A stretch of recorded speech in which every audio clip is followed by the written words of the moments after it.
যতই বসুন টাটা এখানে ইনভেস্ট করবেন না। টাটা এখন থেকে টাটা যাতায়াতটা শুরু করলো। টাটা জানে 8 মাস পরে এখানে বিজেপি আসবে, বিজেপি এলে টাটাকে এখানে আসতে হবে।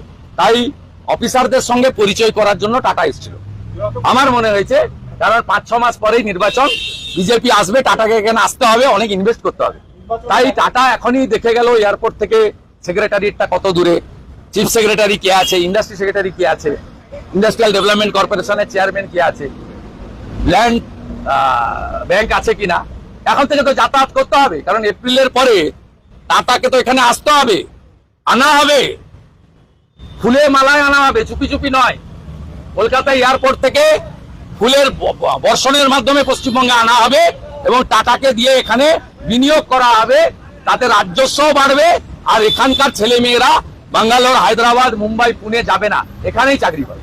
80 একর জমি দরকার ছিল, 74 একর জমি, 74 একর জমি রেলের হাতে আছে। 6 একরের জন্য বারে বারে লিখছে এবং এরা চিঠি না দিলে নন্দীগ্রামের জনগণকে দিয়ে আমি মামলা করব জনস্বার্থে, যাতে রাজ্য সরকার দিতে বাধ্য হয়।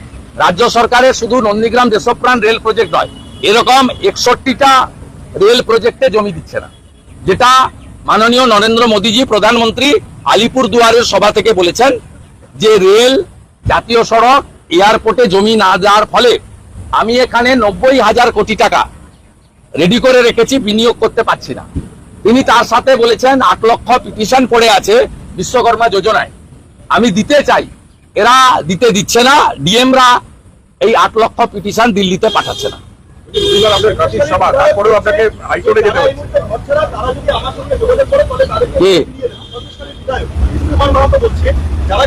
ওকে হরিদাস পাল, ওকে হারাবো। 7,000 ভোটে হাজি নুরুল হেরেছে, ওকে 17,000 ভোটে হারাবো। ও আমার নাম করে লিখে রাখুক, সন্দেশখালি তো নিবই, সাথে হিঙ্গলগঞ্জ নিব, বসিরহাটের আরেকটা পাটন, আরেকটা পারবো না, মুসলমান বেশি আছে। আমি বলি না, আমি কোনো মন্তব্য করব না, আমি মন্তব্য করব না, আমি এই বিষয়ে চর্চাতে থাকি না। আপনারা আমার স্ট্যান্ড জানেন, কেন জিজ্ঞেস